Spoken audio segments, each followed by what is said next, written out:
¿Qué nos dice la Biblia acerca del fin de los tiempos?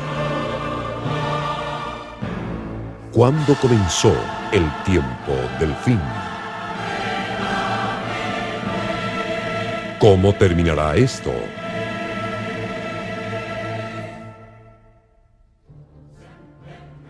¿Quién es el anticristo?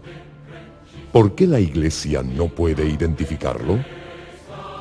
¿Es el anticristo predicado hoy el que aparecerá?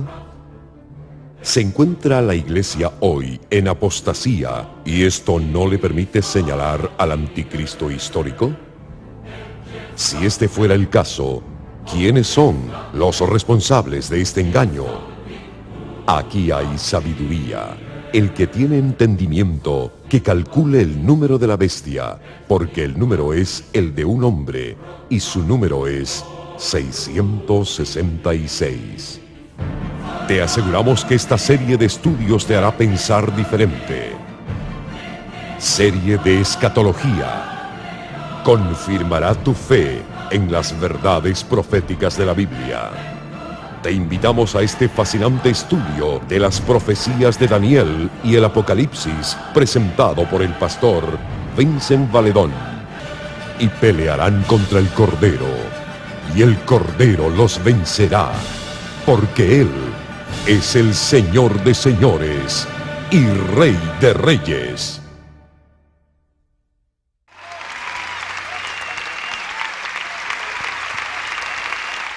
La segunda conferencia se titula El sueño de un rey. En esta tarde queremos hablar acerca del sueño de un rey. Y quiero introducirlo contestando por lo menos 4 preguntas antes de entrar directamente a la profecía del sueño de un rey. Primero, ¿por qué estudiamos las profecías? ¿Por qué estudiamos las profecías? Exactamente. El 30% de la Biblia, ¿qué cantidad? 30% de la Biblia son profecías. Son profecías. 30% de la Biblia son profecías. Las profecías están ausentes del Corán, de los Vedas hindúes, del Bhagavad Gita del Ramayana, de los indios, de los dichos de Buda y de los dichos de Confucio y de cualquier otro libro de las religiones del mundo actual. Entonces eso le imprime a la Biblia una particularidad impresionante, porque el 30% de la Biblia son ¿qué? Profecías. Segundo, estas son las 4 preguntas que quiero contestar antes de entrar en el estudio. Primero, ¿por qué estudiamos las profecías? Segundo, ¿qué son las profecías? ¿Qué son las profecías? Acordaos de las cosas pasadas desde los tiempos antiguos, porque yo soy Dios y no hay otro Dios y nada hay semejante a mí. Sigue. Que anuncio lo por venir desde el principio. Detente ahí, detente ahí, detente. Son anuncios de Dios, de cosas que van a ¿qué? Claro, esa es la profecía. Cuando usted estudia profecía, ya usted sabe que usted lo que está recibiendo son los ¿qué? Anuncios de Dios de cosas que van a ¿qué? A suceder. Que anuncio lo por venir desde el principio y desde la antigüedad lo que aún no era hecho. Que digo, mi consejo permanecerá y haré todo lo que quiero. Así que son anuncios de cosas que todavía no han ¿qué? No han sucedido, pero que van a suceder. Tercero, ¿a quién le comunica Dios las profecías? Porque hoy en día hay un montón de gente dando profecías. Dicho sea de paso, necesito hacer una interrupción. Si Dios da profecías, tiene que haber otro poder que contrarreste las profecías de Dios haciendo algo parecido. Yo creo en el poder de las tinieblas y yo creo en la existencia de Satanás. Yo creo en la existencia del diablo. Yo no tengo la menor duda de que Satanás existe.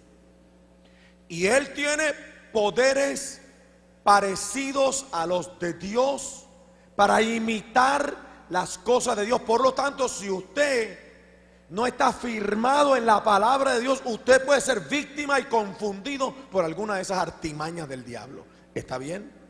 Bien.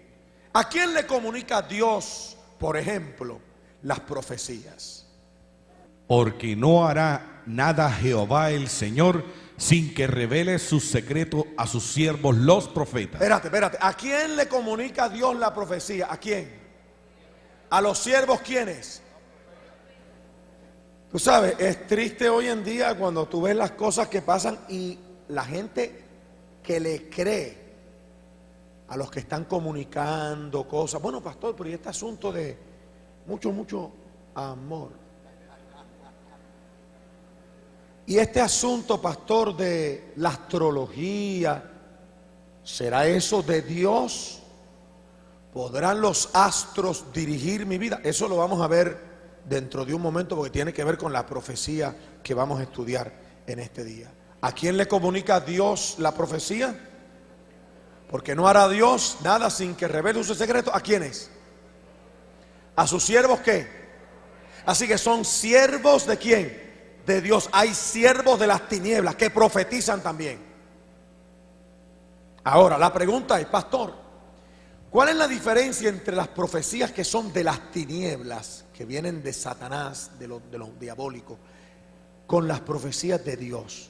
Porque hay profecías que vienen de las tinieblas que hablan muy bonito, tienen un lenguaje muy interesante, pero no vienen de Dios. ¿De qué hablan las profecías? Los profetas que profetizaron de la gracia destinada a vosotros inquirieron y diligentemente indagaron acerca de esta salvación, escudriñando qué persona y qué tiempo indicaba el Espíritu de Cristo que estaba en ellos, el cual anunciaba de antemano los sufrimientos de Cristo y las glorias que vendrían tras ellos. Pregunta, ¿de qué hablan las profecías? ¿De qué hablan? ¿Cuál es el centro de las profecías? ¿Cuál es la razón de las profecías? ¿Cuál es el motivo de las profecías? ¿Cuál es el propósito de las profecías? Cristo. ¿Por qué Cristo? Porque Cristo es el centro de todo.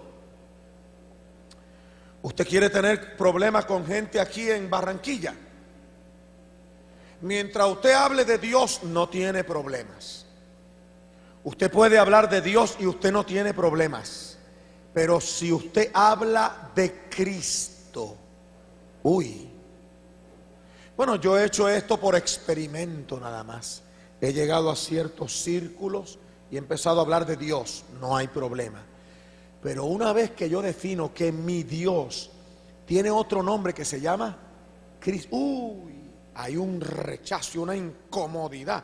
Ah, este es de los aleluya, este es de esto, este es de lo otro. Ah, sí, seguida te ponen un estampa. Claro, la gente tiene conflicto con Cristo porque Cristo fue la razón del conflicto, de la rebelión de Lucifer en el cielo. Recuerden que el problema de la guerra espiritual no empezó aquí. ¿Dónde empezó? Y hubo una guerra en el cielo. La pregunta es ¿por qué? Por causa de Cristo. Cristo es todo. Por lo tanto, las profecías son ¿de quién? De Cristo. Pero quiero añadir que si las profecías son de Cristo y Él es el centro, entonces lo que le atañe a Él, lo que ama Él, tiene que estar envuelto en esas profecías. ¿Qué cosa ama Él? Primero, Él ama al pueblo judío, porque Él escogió a los judíos a través de ¿quién? De Abraham, y le dijo a Abraham: en ti serán benditas todas las naciones de la tierra.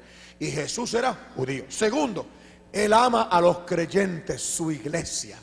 Yo estoy con vosotros todos los días hasta el fin. Así que si tienen que ver con Cristo, deben también incluir aquellas cosas que Cristo ama. Y efectivamente así es. El estudio de hoy, teniendo en cuenta estas 4 razones que acabo de explicar, pues pasemos entonces al estudio de Daniel hoy. capítulo 2, el sueño de un antiguo rey. Ok, estudiaremos hoy el libro de Daniel. ¿Qué libro? Daniel. Los conservadores dicen que el libro de Daniel fue escrito alrededor del año 535 antes de Cristo. Antes de que Cristo naciera, fue escrito el libro de Daniel. En el segundo año del reinado de Nabucodonosor, tuvo Nabucodonosor sueños y se perturbó su espíritu y se le fue el sueño. Ok. Nosotros vamos a estudiar el sueño, porque el sueño llega hasta hoy y los incluye a todos ustedes que están sentados aquí. O sea, un sueño que ocurrió hace 2500 años llega hasta hoy. Pero antes de estudiar el sueño, debo mencionar quién era Nabucodonosor, ya que Saddam Hussein llegó a decir que él era descendiente directo del rey Nabucodonosor. Nabucodonosor fue el rey más famoso de el país en aquella época llamado Babilonia. Hoy se llama Irak. Allí están en Babilonia las ruinas de Babilonia. Dicho sea de paso, cuando los americanos estaban en la guerra tormenta del desierto y la de actual con el presidente Bush, tenían que tener cierto cuidado para no bombardear las ruinas de la antigua ciudad de Babilonia, porque han hecho excavaciones y han encontrado las ruinas del palacio donde reinaba el rey Nabucodonosor. Nabucodonosor fue el hijo mayor de Nabopolassar. Ascendió al poder en septiembre del año 605 a.C., después de la muerte de su padre. Y tuvo un sueño. ¿Por qué estudiamos el sueño? Dijimos, porque el sueño llega ¿hasta dónde? Hasta hoy. Estando tú, oh rey, en tu cama, te vinieron pensamientos por saber lo que había de ser en lo porvenir. Y el que revela los misterios te mostró lo que ha de ser. Ok, ¿por qué estudiamos el sueño? ¿Por qué? Porque el sueño tiene que ver con algo que va a venir. Esta iglesia es muy inteligente. Claro, por eso lo estudiamos. El sueño tiene que ver con el porvenir, con lo que va a suceder. Resulta que parece que Nabucodonosor en aquella época, los reyes como hoy, aunque hoy el sistema político hace que los políticos no tengan una mentalidad tan lejos de pensar qué va a pasar de aquí a 20 años, ¿seré yo todavía el rey? En aquella época no. Cuando un rey reinaba, dejaba de reinar cuando moría. Y Nabucodonosor parece que se acostó pensando, perturbado, ¿qué será de Babilonia? ¿Qué será de mí? Y Dios le dio el sueño. Lo que pasa es que el sueño él no lo recordaba, porque Nabucodonosor no era profeta. Entonces Dios no le iba a dar esto a él porque él no era profeta. Le dio el sueño, pero resulta que Nabucodonosor no se acordaba del sueño. Y en el hebreo, cuando habla de la estructura de la oración, que tuvo un sueño, la estructura del lenguaje hebreo es que tuvo un sueño insistente. O sea, son de esos sueños que tú los sueñas una y otra vez. Dios le dio el sueño, pero no le dio la interpretación. Y el rey les dijo: he tenido un sueño y mi espíritu se ha turbado por saber el sueño. He tenido un sueño y mi espíritu se ha turbado. ¿Por qué cosa? Por saber el sueño. ¿Qué hizo Nabucodonosor? Bueno, pues la gente, ¿qué hace hoy la gente cuando tiene un sueño y los perturba? Porque se perturbó o no se perturbó. Claro. ¿Qué hace la gente cuando está perturbado por algo así? ¿A dónde van? Nelio, la línea psíquica. Nabucodonosor tenía una línea psíquica, se llamaba la línea psíquica de Nabu. No, de verdad, él tenía una línea psíquica. Entonces él mandó a buscar a la gente de la línea psíquica. ¿Quiénes eran? Los astrólogos, los magos. Porque en aquella época Babilonia y los reyes de aquella época eran dirigidos por el asunto de la astrología. Esto no es de ahora. Ya en aquella época se practicaba. Eso se practicó en Egipto, eso se practicó en Grecia, los romanos lo practicaron, los babilonios, cantidad de pueblos, excepto los judíos. A los judíos Dios no les permitió que practicaran la astrología. Un astro no es el que va a dirigir el destino de tu vida, sino el creador del cielo y de la tierra. El que creó todos los astros es el que te puede dirigir. Ellos vinieron donde el rey y el rey les dijo lo siguiente. Hizo llamar el rey a magos, astrólogos, encantadores y caldeos para que le explicasen sus sueños. Vinieron pues y se presentaron delante del rey. Entonces hablaron los caldeos al rey en lengua aramea. Se cree que en lengua aramea porque era el lenguaje que se le hablaba al rey en la corte. Sigue leyendo. Rey, para siempre vive. Di el sueño a tus siervos y te mostraremos la interpretación. Fíjate, o sea, tú nos das el sueño y nosotros te vamos a dar ¿qué? ¿Verdad? Así profetizo yo. No, que yo soñé que un sapo abría la boca y se tragaba todo. Ese sapo eres tú. Y ese sapo es tan grande que se come los niños crudos, el mundo entero. Mira, así profetiza cualquiera. Dinos el sueño para que te podamos dar qué cosa. Pero el problema es que esta vez, porque ya ellos lo habían hecho antes, Nabucodonosor les pagaba a estos tipos, los mantenía. Quiero que sepan, hoy en día la gente se queja de la vida de los pastores y del carro que maneja un pastor y de esto. Yo quiero que sepan que la gente que vive de la astrología son multimillonarios. Toda esa gente que la adivina, te lo digo porque a nosotros nos ha tocado pastorear artistas y los artistas que llegaron a practicar, no, muchachos, esas lavadas que se dio Yuri le costaban 15 y 20 mil dólares y más. Eso era terrible, y el cuarzo y las cartas y el sol, eso te vale un billete. Eso tú no vas a llegar allí con ayuno y oración. No, ayuno y oración no, ponga el billete para que yo sepa dónde que está Saturno hoy, pues si no, no hay nada. No se mueve ni el sol si usted no pone el dinero ahí. Nabucodonosor mantenía a estos tipos, él les pagaba para eso. Porque en aquella época los reyes eran bien supersticiosos y siempre pensaban que algún presagio negativo, se parece a algunas personas hoy. Yo me acuerdo de un hombre que me dijo una vez: pastor, yo siento como que algo me persigue. Y estaba asustado, bien negativo. Y yo dije, ¿qué yo le voy a decir a este tipo? Y el Espíritu me dijo, dile que a ti también. Le dije, a mí también. Y él me dijo, ¿de verdad que algo lo persigue, pastor? Le dije, sí, el bien y la misericordia me perseguirán todos los días de mi vida. Yo soy un perseguido de Dios. Diga conmigo, yo soy un perseguido de Dios. Le respondieron al rey, denos el sueño y nosotros te diremos la interpretación. Pero al rey se le había ¿qué? Esta vez era diferente. Es porque este sueño no era por comer camarones por la noche ni nada de eso. Este no se lo había dado Dios. Entonces no, se le había olvidado y no se acordaba. El tipo dijo, no, yo no me acuerdo. Si ustedes tienen poder para interpretar, tienen que tener poder para descifrar también. Dígame qué fue lo que yo soñé. Respondió el rey y dijo a los caldeos, el asunto lo olvidé. Si no me mostráis el sueño y su interpretación, seréis hechos pedazos y vuestras casas serán convertidas en muladares. O sea, muladares es establos de mulas. Si no me mostráis el sueño, una sola sentencia hay para vosotros. Ciertamente preparáis respuesta mentirosa y perversa que decir delante de mí, entre tanto que pasa el tiempo. O sea que ya el rey ¿qué? Ya el tipo decía, estos tipos son unos paqueteros. Y la gente que anda en esa cosa, que gasta dinero, ellos también dicen, bueno, esto, pero por lo menos entretiene. Qué bueno que nosotros podemos entretenerlos en la presencia de Dios. Y no necesitamos que nos hagan esas cosas. Qué tremendo. Decidme, pues, el sueño para que yo sepa que me podéis dar su interpretación. Nabucodonosor no era un tonto, por eso era rey. Dígame el sueño para que yo sepa que me pueden ¿qué? Ahora ellos le contestaron al rey algo brutal. Algo que es lo que yo vengo a proclamar hoy aquí, a todas las visitas que están en este lugar y en toda mi serie de escatología, esta tarde y mañana.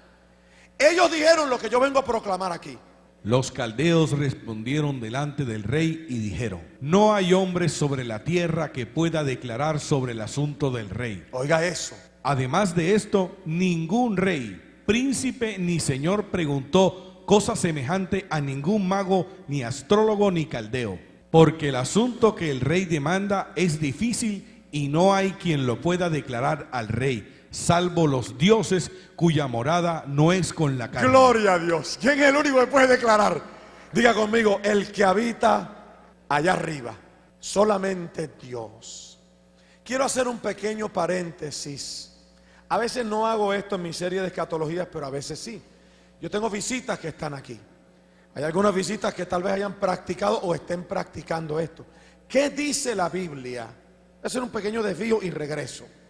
¿Qué dice la Biblia sobre la práctica de la nueva era?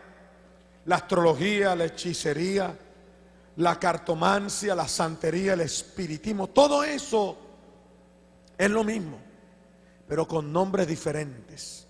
¿Qué dice la Biblia de todo esto? desciende y siéntate en el polvo, virgen hija de Babilonia. ¿Por qué? Te has fatigado en tus muchos consejos. Que se levanten ahora los que contemplan los cielos, los que profetizan por medio de las estrellas, los que pronostican cada luna nueva y te salven de lo que vendrá sobre ti. Isaías escribió esto 300 años antes de que Nabucodonosor hubiese nacido. Y sin embargo ya vemos que históricamente Nabucodonosor recurría a los astrólogos, a la gente que leía las cartas, los astros, y ya la Biblia estaba profetizando sobre Nabucodonosor y sobre Babilonia, que Babilonia iba a ser derrumbada porque no consultaba a Jehová, sino consultaba ¿a quién? A los astros. ¿Qué hizo el rey? Ahora vuelvo al estudio. Cuando los magos, astrólogos, encantadores y caldeos no pudieron descifrarle a él el sueño que había tenido. Daniel 2, 12, 13. Por esto el rey, con ira y con gran enojo, mandó que matasen a todos los sabios de Babilonia, entre los cuales estaba Daniel. Ok, detente ahí. ¿Por qué Daniel está incluido en esto? Daniel, tengo que mencionar esto porque Nabucodonosor, en la ira de él, no solamente él mandó a matar a los caldeos, astrólogos, hechiceros, sino que mandó a matar a todo aquel que tuviera que ver con este asunto de la inteligencia, la intelectualidad. Y Daniel era un hombre intelectual. Se cree que Daniel fue hijo de una de las familias poderosas en Jerusalén. Nabucodonosor tomó Jerusalén, algunos piensan alrededor del año 603, 604 antes de Cristo. Otros dicen que fue en el 590 y algo, por ahí, por esas fechas, cerca del 600. Nabucodonosor tomó Jerusalén. Se llevó todos los jóvenes cautivos a la ciudad de Jerusalén y allí los tuvo por 70 años, casi 2 generaciones. Daniel estaba prisionero y Nabucodonosor lo que hizo fue coger todos los muchachos intelectuales que había en Jerusalén, se los llevó a Babilonia y los empezó a educar con la doctrina. Inclusive a Daniel le cambió el nombre, le puso Belsasar. A los amigos de Daniel les puso Sadrach, Mesac y Abednego. Eran nombres babilonios. En aquella época, si alguien te ponía un nombre, eso era sinónimo de autoridad sobre ti, de poder, etcétera. Y él le puso este nombre a Daniel, Belsasar. Mandó a buscar a Daniel para matarlo porque Daniel estaba incluido entre los hombres sabios, aunque él no practicaba astrología ni nada de eso. La furia de Nabucodonosor, la ira, dijo: no quiero a nadie inteligente aquí. Y mandó a matar a todo el mundo. Y entonces, ¿qué sucedió? La Biblia dice que entonces Daniel habló, voy a mencionar esto para adelantar, habló con el capitán de la guardia que se llamaba Airoc, y lo convenció de que lo dejara hablar con el rey. Imagínate, si me van a matar, oye, déjame hablar con el hombre.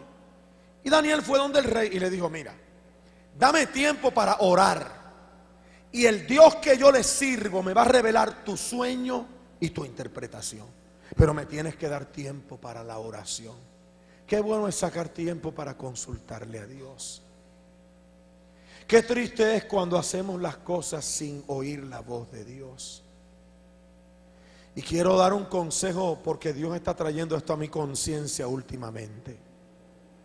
La oración no es un monólogo. No es que tú te arrodilles: Padre nuestro que estás en los cielos santos, Dios mío, mira los problemas que tengo. Eso es un monólogo. La oración es un diálogo. Y tenemos que aprender, más que hablar, a oír. Cuando ores la próxima vez, no digas nada. Quédate con los ojos cerraditos, que es el lugar más íntimo y secreto de tu corazón, y deja que Dios te hable. No pronuncies nada, no pidas nada, no hables nada. Deja que Dios te hable, Él te va a hablar. Así que Daniel oró, le habló a Airoc. Noten lo que sucedió. Entonces el misterio fue revelado a Daniel en visión de noche, por lo cual bendijo Daniel al Dios del cielo. Me gusta lo que Daniel dijo. Después de orar y que Dios, él llamó a Sadrach, Mesac y Abednego, que era su equipo de intercesión. ¿Dónde está el equipo de intercesión aquí? Daniel tenía un equipo de intercesión. Él los llamó y: hermano, Claro, lo iban a limpiar el pico, dicen en Puerto Rico. Nos van a limpiar, el rey está furiosísimo, hay que orar para que Dios nos revele. Ellos no estaban hablando, si se ponen a hablar no oyen el sueño ni la interpretación, y Dios se los reveló a Daniel. Entonces el misterio fue revelado a Daniel. Y me gusta la oración de adoración de Daniel. Y Daniel habló y dijo: sea bendito el nombre de Dios de siglo en siglos, porque suyos son el poder y la sabiduría. Él revela lo profundo y lo escondido, conoce lo que está en tinieblas y con él mora la luz. Él es quien cambia los tiempos y las edades, quita reyes y pone reyes, da sabiduría a los sabios y conocimiento a los entendidos. Ok. ¿Qué dijimos que son las profecías? ¿Los qué? Los anuncios, secretos que Dios tiene, cosas de Dios secretas que no las sabe nadie, y Dios las anuncia, y esos anuncios se convierten en la historia. Por eso en esta profecía, una vez más, yo voy a usar la historia, porque los anuncios de Dios están en primera plana de los periódicos hoy. Lo que Dios ha anunciado se está cumpliendo y los periódicos se encargan de publicarlo. En aquella época, la historia, los acontecimientos, y nosotros vamos a apelar a la historia y a la arqueología para desempolvar esta profecía fascinante, que tenía que ver con qué cosas tenía que ver la profecía. Ahí lo dice. Él es quien cambia los tiempos y las edades, quita reyes y pone reyes. Espérate. ¿De qué tenía que ver con la profecía? ¿De qué? ¿Con quitar y qué? Claro, quitar y poner reyes. Tiene que ver con gobierno. Parece que iba a haber un cambio de gobierno mundial que nos afecta a nosotros, porque llega hasta nuestros días, llega hasta la Unión Europea. Y Daniel se dio cuenta de que Dios, qué brutal, es el que tiene el dominio de todas las cosas, Él tiene el control de todas las cosas, y la historia camina a la par de lo que Él dice.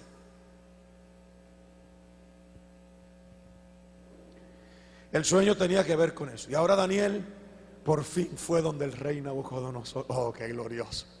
Porque Dios le había revelado el sueño y la interpretación. Y aquí está Daniel hablando con el rey. Tú, oh rey, veías y he aquí una gran imagen. Esta imagen, que era muy grande y cuya gloria era muy sublime, estaba en pie delante de ti. La cabeza de esta imagen era de oro fino, su pecho y sus brazos de plata, su vientre y sus muslos de bronce, sus piernas de hierro, sus pies en parte de hierro y en parte de barro cocido.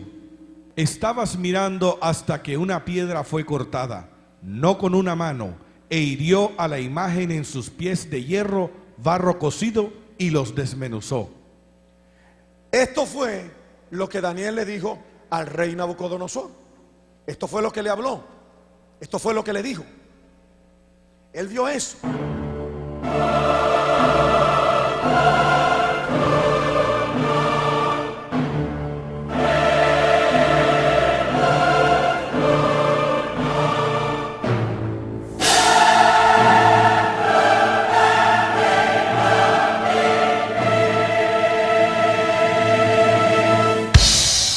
Eso lo vio en sueño. Cuando Daniel le dice a Nabucodonosor, tú veías una imagen, esto y esto y esto y esto, le descifró todo. ¿Qué pasó con Nabucodonosor cuando él le dijo eso? Claro, se acordó, dijo, eso mismo fue lo que yo soñé. Porque ahora Daniel le dijo, no solamente te voy a dar el sueño, sino que te voy a dar también, ¿qué cosa? La interpretación. Nabucodonosor dijo, efectivamente, eso fue lo que yo soñé. Si este tipo me ha podido dar el sueño, entonces lo que me va a decir de interpretación es que verdadero. Descifremos entonces el sueño, porque el sueño llega hasta nuestros días. Este es el sueño. También la interpretación de él diremos en presencia del rey. Sigue leyendo, por favor. Tú, oh rey, eres rey de reyes, porque el Dios del cielo te ha dado reino, poder, fuerza y majestad. Tú eres aquella cabeza de oro. Ok, Babilonia reinó desde el año 605 hasta el año Imperio 538. de Babilonia reinó del año 605 al 538 antes de Cristo. Estaba representado por la cabeza de la estatua. Fue una estatua con diferentes metales. La cabeza era de oro, los pechos eran de plata, el vientre era de bronce, las piernas eran de hierro y los pies eran parte de hierro y de barro cocido de alfarero. Tenían una mezcla ahí. La profecía comienza con Babilonia. Babilonia reinó desde el año 605 hasta el año 538. Pero como Nabucodonosor estaba intrigado de qué iba a pasar con el imperio babilónico, ya Dios a través de Daniel le estaba diciendo que iba a ¿qué? A terminar. Herodoto y Flavio Josefo, Herodoto fue un escritor griego, hablan de las riquezas de oro de Babilonia. Así que efectivamente Babilonia estaba muy bien identificada por el oro. Era el primer imperio que gobernaba al mundo conocido en aquel tiempo. Ellos habían sacado los tesoros del primer templo de Israel, el templo que construyó Salomón. No el Mickey Mouse que vino después. No. El de Salomón. El violento Nabucodonosor lo arrasó en septiembre del año 604 o 605 antes de Cristo. Lo acabó el mismo día que Tito destruyó el segundo. El mismo día que cayó el segundo, cayó el primero. Nabucodonosor fue el que lo destruyó. Salomón, el hijo de David, lo había construido en una hermosa y una majestuosidad, y Nabucodonosor lo arrasó y se llevó todo el oro del país. Babilonia. Pero entonces la profecía continuaba. Después de Babilonia vendría otro segundo imperio. Y después de ti se levantará otro reino inferior al tuyo. Imperio Medo-Persa reinó del año 539 al año 331 a.C. Los medos y los persas se unieron. Eran dos pueblos que se unieron, medos y persas. Uno era más poderoso que el otro. Los persas eran más fuertes que los medos. Se unieron y derrotaron a Babilonia. Así que reinó Babilonia, pero después efectivamente cayeron en manos de ¿quién? De los medos y de los persas, tal como la profecía había dicho. Y luego un tercer reino de bronce, el cual dominará sobre toda la tierra.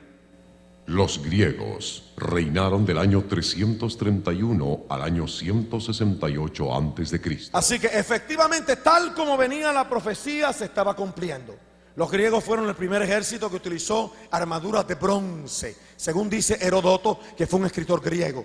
Así que efectivamente Babilonia cayó 605 al 538. Vinieron los medos y los persas, 538 al 331 antes de Cristo. Después vinieron los griegos, 331 hasta el 168.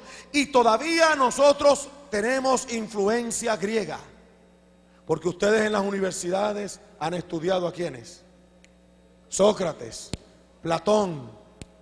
Eso se lo sabe todo el mundo. Sócrates y Platón, Aristóteles, todos ellos. Y hay en nuestras universidades todavía influencia del pensamiento griego. Pero los griegos, como estaba profetizado, también cayeron en manos del cuarto imperio. Y el cuarto reino será fuerte como hierro, y como el hierro desmenuza y rompe todas las cosas, desmenuzará y quebrantará todo. Imperio Romano reinó del año 168 a.C. hasta la mitad del siglo IV después de Cristo. Interesante, están las dos piernas, porque el Imperio Romano fue dividido. Aunque siempre permaneció, el gobierno central estuvo en Italia, en Roma.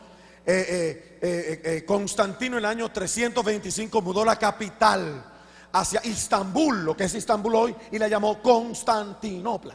Y le dejó entonces Italia a otro gobierno del anticristo, que es lo que vamos a estudiar esta tarde. Esta tarde ya aparece el anticristo en las profecías, así que usted no puede perderse esto. Bien, así que el imperio romano reinó, fue el imperio que más reinó 644 años. Desde el año 168 antes de Cristo hasta el 476, cuando el emperador Rómulo el Niño era el emperador de Roma, y cayeron. Pero interesante, porque ahora viene algo sorprendente. Mire lo que dice la profecía. Note cómo cayó el imperio romano. Y lo que viste de los pies y los dedos, en parte de barro cocido de alfarero y en parte de hierro, será un reino dividido. Mas habrá en él algo de la fuerza del hierro, así como vistes hierro mezclado con barro cocido. Impresionante. La profecía decía que Roma no iba a caer en manos de otro imperio, sino que iba a caer en manos de ¿quién? Iba a ser un imperio ¿cómo? Dividido, o sea, iba a ser el mismo imperio romano, pero que se iba a ¿qué? Claro, eso fue lo que pasó con Roma. Roma cayó en manos de 10 hordas bárbaras: anglosajones, burgundios, suevos, vándalos, érulos, ostrogodos, visigodos, germanos, lombardos, etc. De ahí viene también la historia de Atila. ¿Cuántos estudiaron la historia de Atila? Los hunos.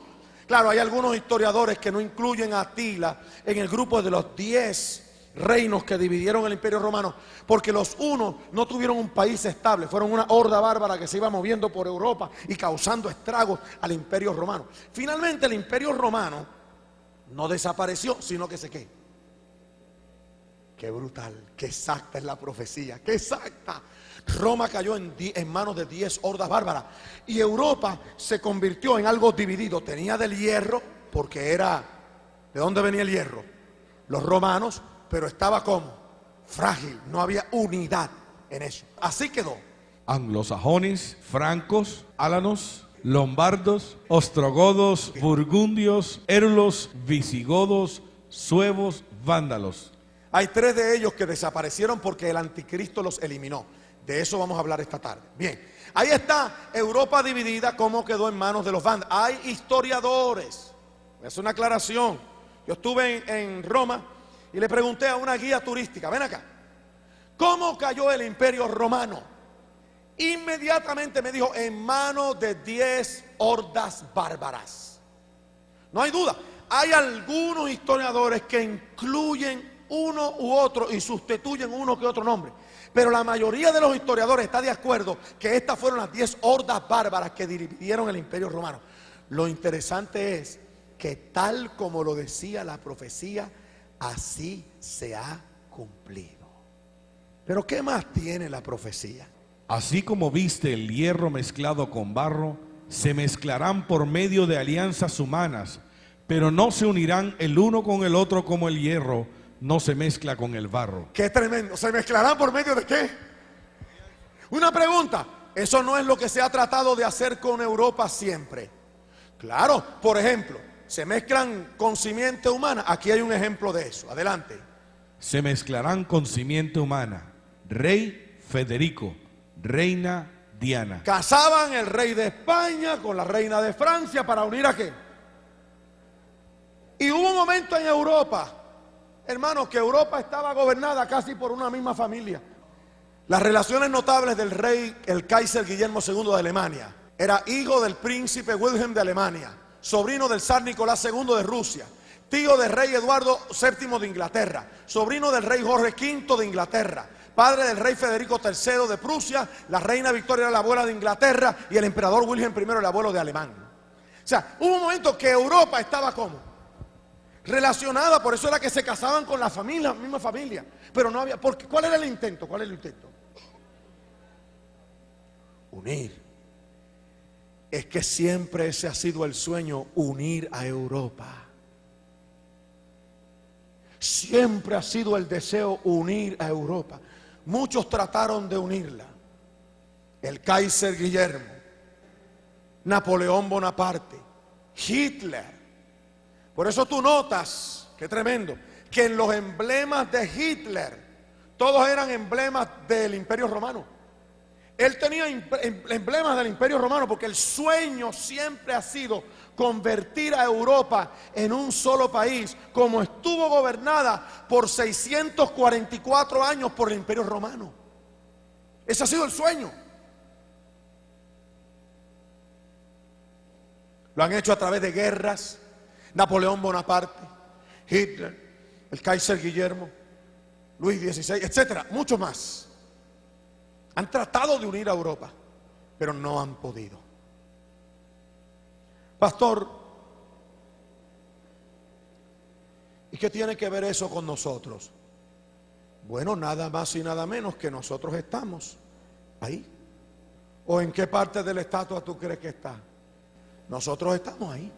Nosotros estamos en los pies de la estatua y estamos viviendo y somos testigos, qué cosa más tremenda, del esfuerzo más grande de la humanidad para quebrantar esta profecía que decía que Europa nunca se iba a ¿qué? A unir. Pues yo quiero que sepan que nosotros somos testigos del intento más grande. ¿Cuál es? La Unión Europea.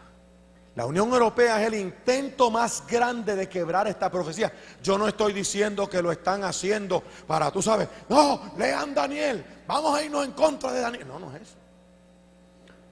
Pero es que los seres humanos siempre han anhelado eso y Dios dijo que no se iban a qué. Ahora esto es sorprendente porque nunca Europa había estado tan unida como ahora. Si este es el momento de mayor unidad de Europa y los judíos están en Israel, entonces nosotros estamos en el tiempo de la venida de Cristo. Porque cuando fue que Nabucodonosor vio que la piedra, ¿a dónde fue que le dio? Estabas mirando hasta que una piedra fue cortada, no con mano, e hirió a la imagen en sus pies de hierro, barro cocido, y los desmenuzó. Y en los días de esos reyes, el Dios de los cielos levantará un reino que jamás será destruido, ni será dejado a otro pueblo. ¡Aleluya! Déselo bien fuerte, déselo. ¡Aleluya! Este desmenuzará y acabará con todos estos reinos, pero él permanecerá para siempre. ¿Cuál es ese reino? No es otro que ¿cuál? La segunda venida del Señor Jesucristo. Eso es, la segunda venida del Señor Jesucristo. Eso es, la roca que hirió la estatua. ¿Qué cosa es? ¿Qué cosa es? Es la venida, no es otra cosa. No es otra cosa. Nosotros estamos en el tiempo de la venida, hermanos. Por eso es que yo te felicito una vez más, pastor, porque tú querías que tu iglesia, la iglesia que Dios te puso en las manos a través de tu pastor, recibiera este conocimiento y se afirmara en su fe de que estamos en el tiempo de la venida de Cristo. El intento más grande de unir Europa es la Unión Europea y las obras de los hombres, los intentos de los hombres provocan la reacción de Dios. Dios tiene que reaccionar a este intento de unir a Europa, si no, nosotros quedaremos engañados. Y la Biblia dice que Dios no es hombre para que mienta. Así que lo que Dios dijo que va a pasar, se cumplirá. Estamos en el tiempo de su venida. Denle un aplauso bien fuerte al Señor. Mi pregunta es, ¿qué vas a hacer? Nota lo que le dijo Daniel al rey Nabucodonosor. De la manera que vistes que el monte fue cortada a una piedra, no con mano, la cual desmenuzó el hierro, el bronce, el barro, la plata y el oro. El gran Dios ha mostrado al rey lo que ha de acontecer en lo porvenir, y el sueño es verdadero y fiel su interpretación. Dale un aplauso al Señor bien fuerte.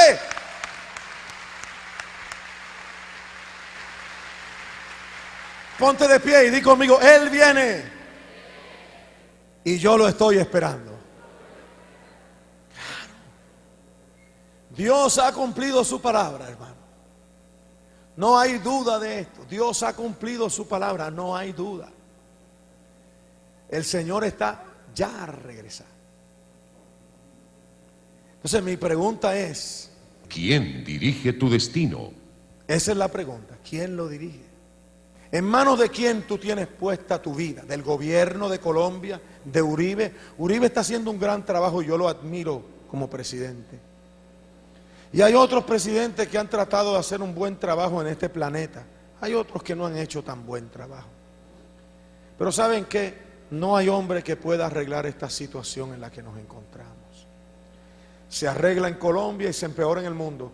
Esta idea de unir el mundo totalmente bajo un solo gobierno, porque para allá es que vamos, y si no, prepárate para lo que falta entre hoy, esta tarde y mañana. Tú vas a ver para dónde es que vamos con el próximo poder que quiere gobernar el mundo entero.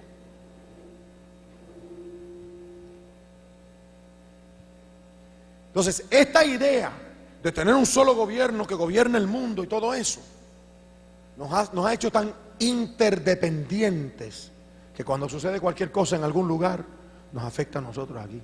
Así que no podemos celebrar por la victoria que tengamos en Colombia porque dependemos de las crisis que sucedan en otros lugares.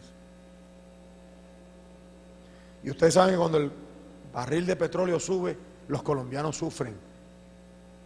Y no tenemos que ver nada con los árabes, pero pagamos las consecuencias aquí. Así que no pongas tu esperanza en los hombres, ni en los gobiernos, ni en los partidos políticos. Pon tu esperanza en el alto y sublime, que la pongas en Dios. Por eso nosotros con gozo, después de estudiar esto que hemos estudiado aquí, le cantamos, su iglesia lo adora y lo proclama y le dice: a el alto y sublime que habita la eternidad. Oh, santo, y su nombre es el Santo de Israel, al que habita en las alturas y en la santidad, con el quebrantado y humilde de espíritu, para hacer vivir el espíritu humilde y para vivificar el corazón quebrantado. Sea la gloria, díselo, iglesia, honor, alabanza y poder al que reina por los siglos, y su nombre es santo. Dale un aplauso bien fuerte a mi Rey. Aleluya.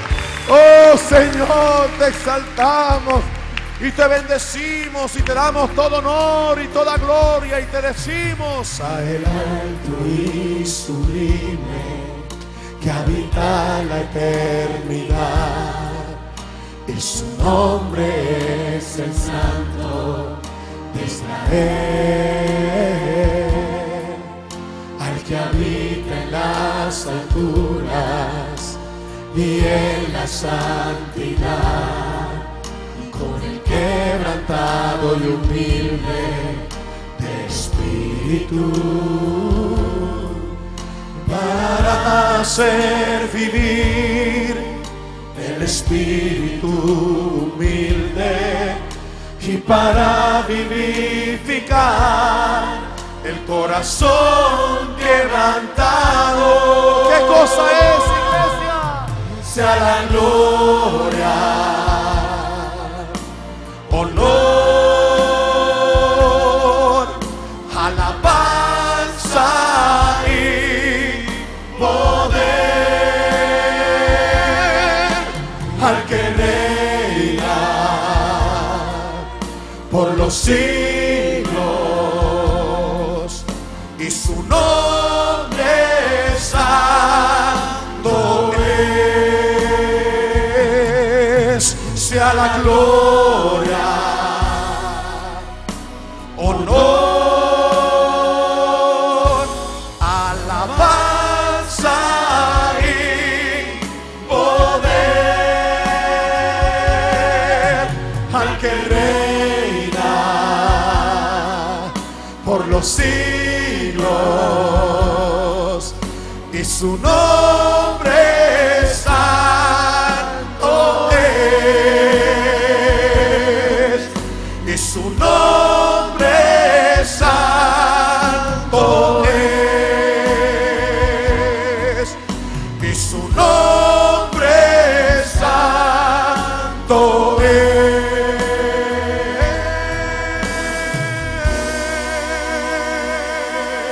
Aleluya.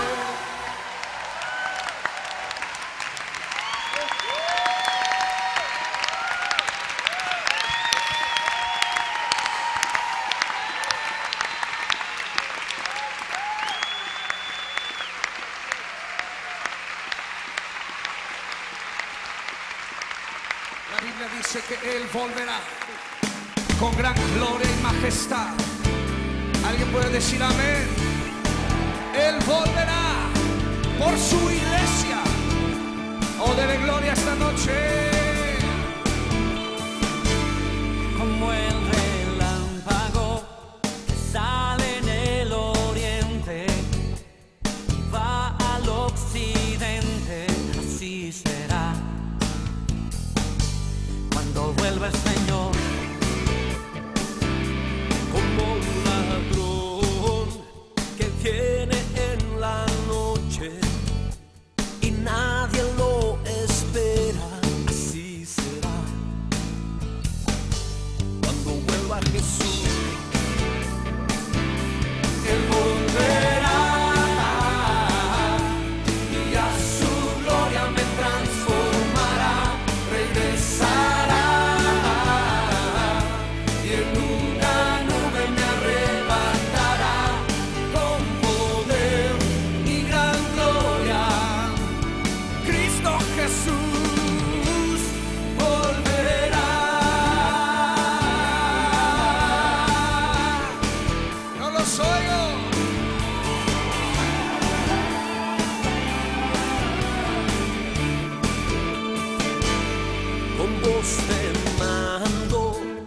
descenderá del cielo y tocará trompeta, así será. Cuando vuelva el Señor, Él llamará a los que han dormido y a los que hemos creído, así será. Cuando vuelva Jesús, Él volverá y a su gloria me transformará, regresará y en una nube me arrebatará con poder y gran gloria. Cristo Jesús volverá.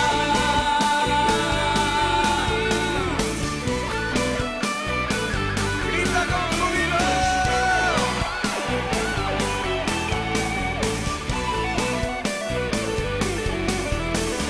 Vela y llorar, el tiempo se acerca ya. Purifícate en Él, conságrate a Él, que tu Señor volverá. Él volverá y a su gloria me transformará, regresará y en una nube me arrebatará. Él volverá y a su